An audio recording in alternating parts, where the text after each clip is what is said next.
Eh bien salut à tous les amis, c'est Monsieur Koro et aujourd'hui on se retrouve pour une nouvelle vidéo. Aujourd'hui nous allons parler d'un SCP qui s'appelle le SCP-96.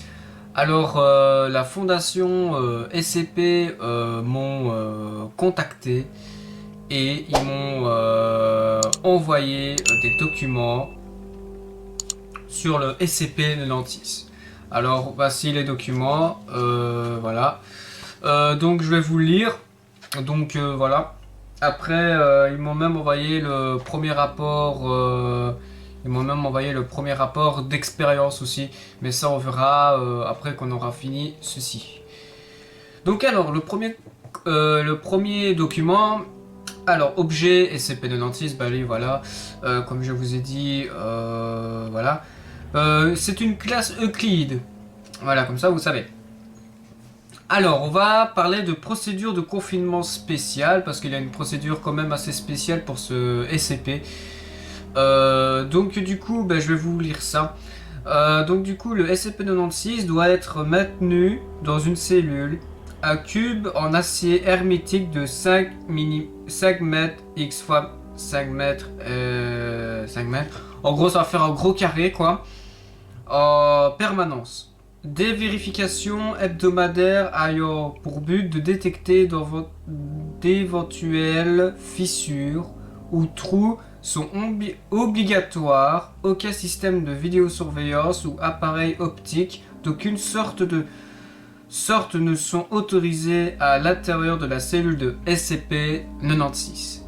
Le personnel de sécurité utilisera des capteurs de pression préalablement installés ainsi que des détecteurs laser pour s'assurer de la présence du SCP-96 dans sa cellule.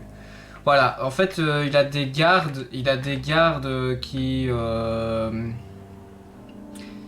vérifient s'il n'a pas de fissure ou si il ne s'échappe pas. Et avec leur laser, et avec les lasers qu'ils utilisent pour voir si SCP-96 est toujours bien dans sa cellule. Alors du coup, maintenant on va lire la suite. Toutes les photos, vidéos ou enregistrées présentent des similarités avec SCP-96 sont strictement interdits sans l'accord du docteur. On dit pas son nom, mais on va lui inventer un nom, on va lui dire Docteur Ko, voilà. Et de l'Ouessac Papapa. Ça, je sais pas vous dire. Description.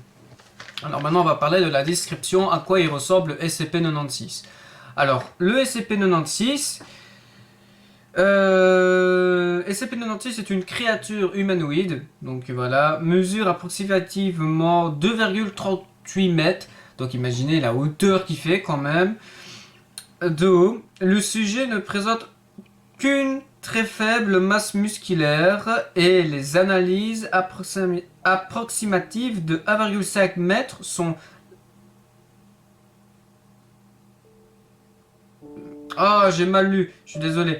Alors, désolé. Masse musculaire et les analyses préliminaires du corps suggèrent une légère malnutrition. Les bras, chacun d'une longueur approximative de 1,5 m, sont largement disproportionnés par son rapport au reste du corps du sujet. La majeure partie de la peau est caractérisée par une absence de pigmentation. Et il n'y a aucun signe de pilosité. Donc voilà, désolé, hein, mais bon, des fois ça m'arrive de sauter une ligne sans faire exprès. Donc voilà. Bon, sinon je suis motivé à vous faire cette vidéo. Franchement, je suis vraiment motivé. La mâchoire de SCP-96 peut s'étendre jusqu'à 4 fois plus que celle d'un humain ordinaire. Les autres traits du visage restent similaires à ceux d'un humain ordinaire, à l'exception des yeux, qui ne présentent également aucune pigmentation à ce jour. Il n'a pas été déterminé si oui ou non SCP-96 est aveugle. Il ne montre aucun signe de fonction cérébrale développée et n'est pas considéré comme étant doté d'une conscience. Donc voilà, le SCP-96, en fait, il n'a pas vraiment de conscience et en fait, on se demande même, vu que ses yeux ils sont blancs, on se demande même s'il n'est pas aveugle. Mais bon, ça, voilà. Et aussi peut s'étendre sa mâchoire 4 fois plus longue que celle d'un humain. Donc imaginez, nous ça fait ça. Alors lui ça doit vraiment niveau être là vraiment super bas. En même temps, si c'est pour nous bouffer, en même temps, c'est chaud hein. Alors SCP-96 est normalement extrêmement docile. Les capteurs de pression à l'intérieur de sa cellule montrent qu'il passe le plus clair de son temps à errer près du mur et cependant, lorsque quelqu'un regarde le visage de SCP-96, que ce soit directement via enregistrement vidéo ou même sur une photo, il rentrera dans un état de stress émotionnel considérable.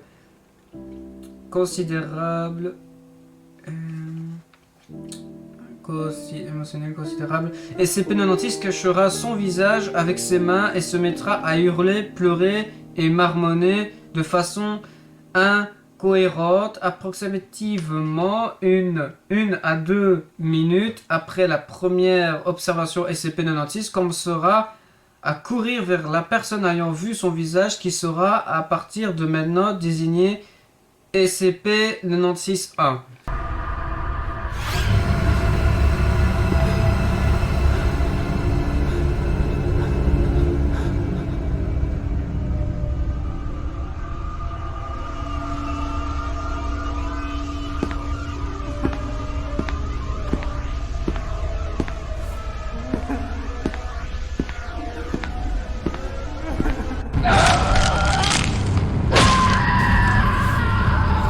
Mais ça, on verra dans l'autre document. Hein. Alors, les vitesses enregistrées varient entre 35 km et... ils disent pas. Donc, c'est une donnée censurée. Donc, on peut pas savoir, désolé. Et semble dépendre de la distance à laquelle se trouve SCP-96-1. À l'heure actuelle, aucun matériau ou méthode connue ne peut entraver la progression de SCP-96. La position actuelle de 96-1 ne semble pas affecter la réaction de 96. Il semble avoir un sens inné de la localisation de SCP-96-1.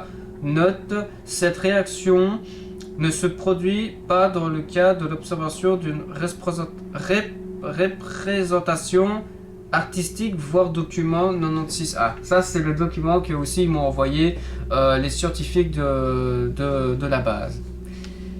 Une fois qu'il aura atteint l'emplacement de SCP-96-1, SCP-96 procédera à l'exécution à données supprimées. Voilà. Données supprimées de ce dernier. Dans 100% des cas, aucune trace de SCP-96-1 n'a pu être retrouvée. SCP-96 se mettra assis pendant plusieurs minutes avant de retrouver son calme et devenir à nouveau docile. Et essayera ensuite de retourner à son habitat naturel. Données censurées. Et il est quand même flippant cet SCP, les gars. Alors.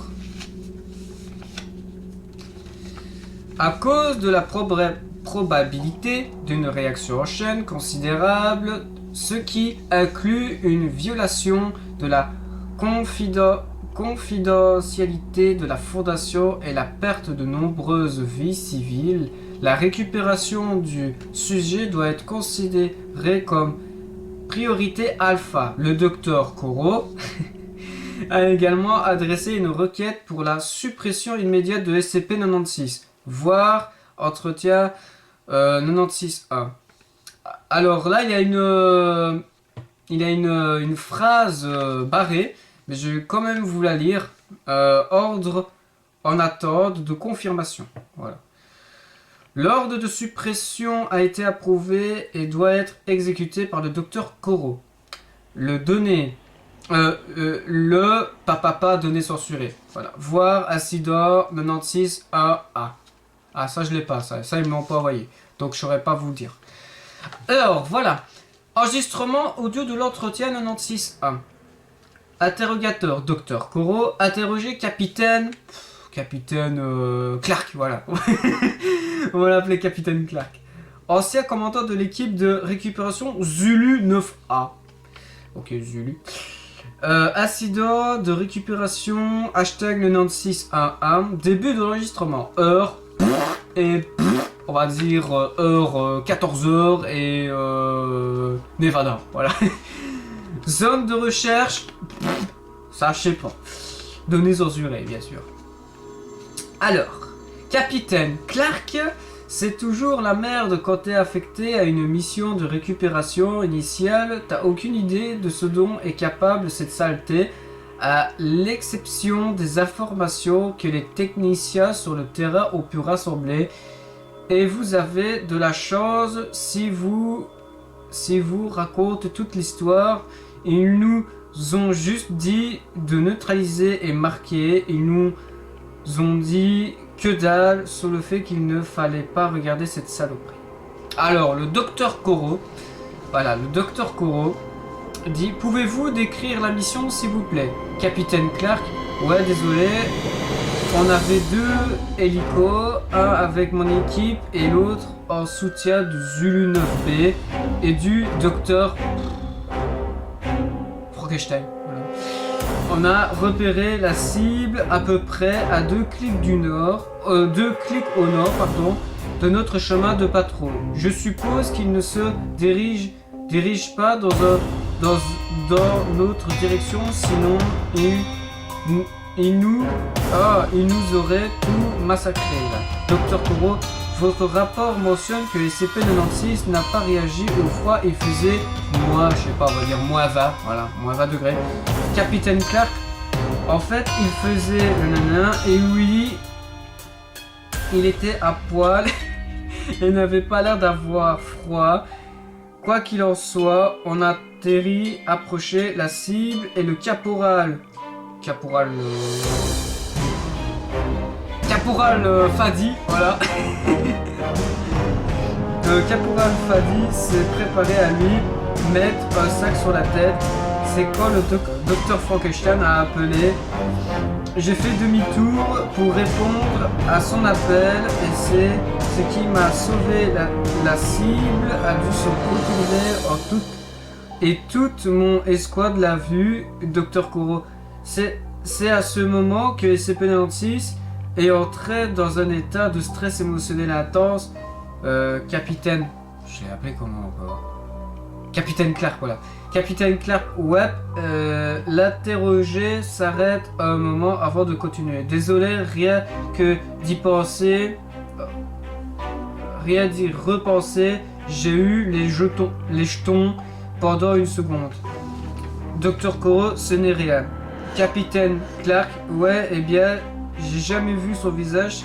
C'était pas le cas de mon escouade et ils l'ont payé cher. Ah ouais, SCP-96, franchement, il faut faire très attention, il faut surtout pas le regarder apparemment, parce que c'est très dangereux, il est très dangereux apparemment. Donc il faut faire très attention à lui, les amis. J'espère que ça vous plaît, hein. Désolé si par moment j'ai des petits bugs et tout ça, je suis vraiment désolé, mais voilà. J'essaie de faire de mon mieux, et voilà. Donc, docteur, pouvez-vous le décrire un peu plus en détail, s'il vous plaît? Ouais, docteur. Ouais. Capitaine Clark, faites une pause. Ouais, en gros, le capitaine Clark, vu tout ce qui s'est arrivé et tout ça, il fait une pause. En temps normal, je comprends. Moi aussi, j'aurais fait une pause, hein, si je verrais cette bestiole. Franchement, je vous assure. Hein. Alors, ouais, il a commencé à nous hurler dessus. Ah ouais, carrément. Et à pleurer, mais c'est pas comme le cri d'un animal, ça ressemblait exactement à celui d'une personne, putain, ça foutait vraiment la trouille. Donc il refait une pause. On a commencé à tirer quand il a sauvé le caporal et lui a arraché la jambe. Bon Dieu, il nous implorait de venir l'aider, putain de... En tout cas... On parvenait à arracher des morceaux de chair de la cible, balle après balle. ça lui faisait que dalle. J'ai failli passer quand il a commencé à donner supprimer. Lui, point. Docteur Koro, c'est à ce moment que vous avez ordonné l'utilisation de bruit de papier déplacé. Lance-roquette AT-4-8, Capitaine Clark. Une arme anti-char, on a commencé à le trimballer depuis que SCP s'était fait la malle. J'en ai vu déchirer le bladage de l'auto comme si c'était rien de plus qu'un mouchoir en papier. Ça a donné le même résultat sur la cible. Docteur Koro, y a-t-il eu des dégâts significatifs affligés à SCP-96, Capitaine Clark? Il n'a même pas vacillé de putain de poil, il a continué à massacrer mon escouade, mais avec la moitié du torse arraché. Il dessine un large demi-cercle sur son torse. Docteur Koro, mais il réagissait aux dégâts, Capitaine Clark. Si c'était le cas, il n'en a rien montré, il a dû perdre tous ses organes et tout son sang, mais n'avait pas l'air de l'avoir remarqué. Par contre, son squelette était intact et il continuait de mettre en pièces mon escouade. Docteur Koro, donc aucun dommage de la structure osseuse, vous diriez que combien de balles ont tiré sur SCP-96, Capitaine Caporal. Obama un millier. Notre mitrailleur l'a arrosé avec son GOG 19 pendant au moins 20 secondes. 20 putains de secondes, il s'est mangé 600 cartouches de calibre 50. Quoi, là, le SCP-96, je crois que c'est énorme, indestructible. C'est une humanoïde indestructible pour la puissance qu'il a pour résister à toutes ces balles. Même nous, on sait même pas survivre à tout ça. Alors, je sais pas ce qu'il lui faut pour qu'il meure. Hein. On aurait aussi bien pu lui cracher dessus pour ce que ça lui a fait. Docteur Koro, c'est à ce moment que Zulu 9B est arrivé, Capitaine Clark. Ouais, et mon escouade était morte. Zulu 9B a réussi à lui mettre un sac sur la tête et il s'est juste assis par terre et on est monté dans l'hélico et on l'a ramené ici. Je ne sais pas comment j'ai fait pour ne jamais voir son visage. Peut-être que Dieu, Bouddha ou je ne sais quoi d'autre pensait que je devais continuer à vivre. Quel enfoiré. Docteur Koro, nous avons obtenu une représentation artistique du visage du SCP-96. Voudrez-vous la voir? Capitaine Koro. Capitaine Clark, pardon. Capitaine Clark. Fais une pause, ouais, en même temps, je peux comprendre. Moi aussi, je ferais des pauses, hein, si j'aurais vu ça, hein, putain.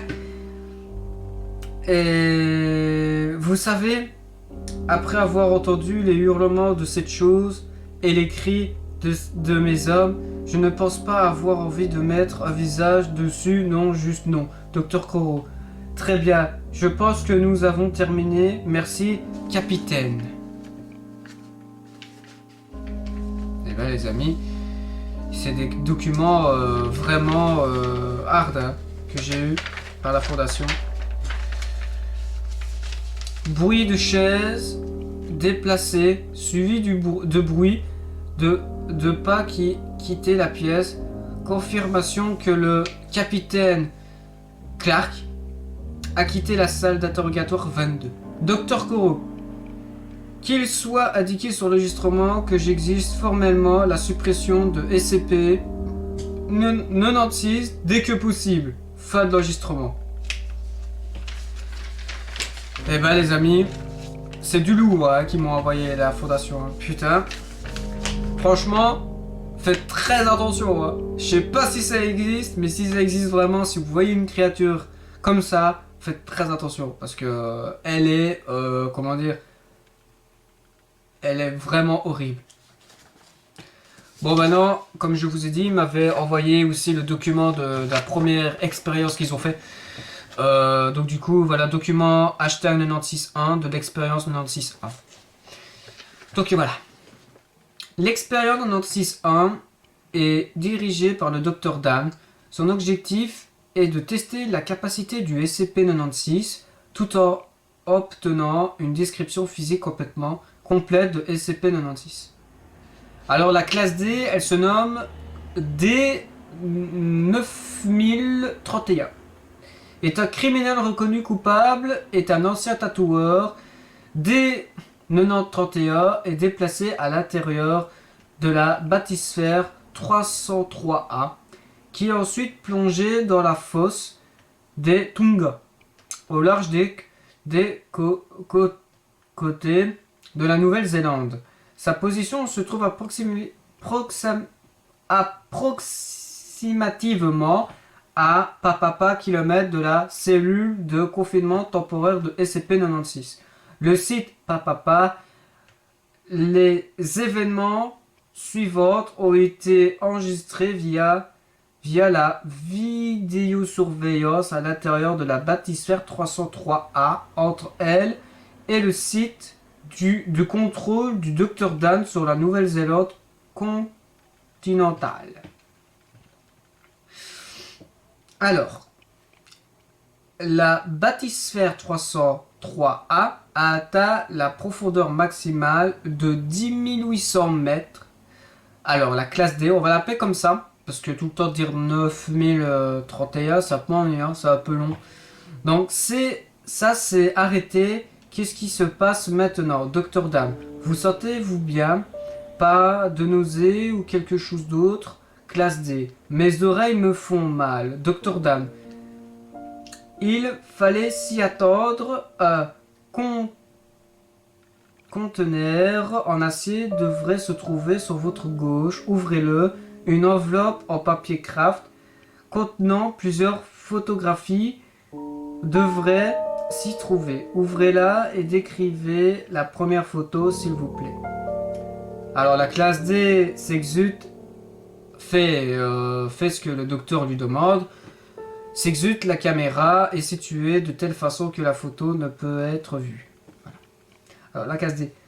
Classe D. Rien, c'est juste une cellule vide. Dr Dan. Merci. Veuillez déposer cette photo face retournée dans le réceptacle à votre droite et regardez ensuite la photo suivante. Classe D. C'est la même cellule, mais il y a un pied dedans, je crois. Dr Dan. Veuillez le décrire, s'il vous plaît. Classe D. C'est pas les osseux, c'est un peu flippant en fait. Dr Dan. Déposez la photo dans le réceptacle, face retournée et regardez la suivante. Classe D. Ok. Il fait une pause. Moi aussi je fais une pause.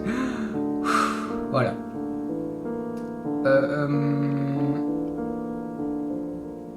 Oh merde. Dr Dan, décrivez la photo. Classe D. C'est un...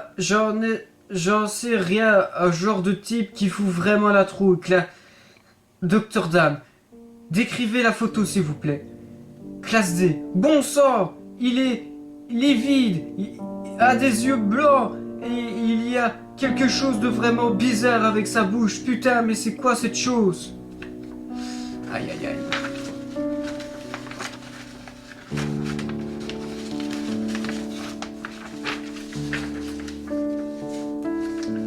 À cet instant, approximativement à 13h32 standard, le Dr Dan et le centre de contrôle d'expérimentation sont avertis que SCP-96 est échappé de sa cellule de confinement. Les civils sur la route la plus rapide pour atteindre SCP-96-1 ont été évacués. Les dispositifs de capture d'images ont été désactivés et SCP-96 est maintenant suivi par satellite via son collier émetteur. Dr Dan, sur votre droite, il devrait y avoir un autre conteneur en acier. Ouvrez-le. Donc la classe D, maintenant elle s'appelle SCP-96A. Hein. Il y a un bloc-notes et un crayon. Dr Dan, oui, veuillez réaliser une ébauche de la photo que vous venez de voir. SCP-96A lâche un juron et passe les 20 minutes suivantes à faire une esquisse de la photo. Au moment où sa tâche est terminée, SCP SCP-96 est confiné à papa km de SCP-96-1. SCP-96-1, j'ai terminé. Dr. Dan, bien, déposez le dessin dans le réceptacle sur votre gauche et fermez la porte. SCP-96-1 s'exude et les bouches quittent la bathysphère 303A dans un conteneur flottable et étanche. Les autres photographies sont ensuite détruites dans l'incinérateur de bord. SCP-96-1, qu'est-ce que je dois faire maintenant? Dr. Dan, veuillez rester en attente. 40 minutes passent. SCP-96 est maintenant confirmé être à la position de SCP-96-1 et en train de plonger. Le signal du transporteur s'arrête à 9339 mètres, étant donné que la pression excède de la limite opérationnelle de l'appareil. La caméra montre que la bathysphère est secouée largement d'après la réaction de SCP-96-1. Il est supposé que SCP-96 se trouve sur la coque et est visible par le hublot.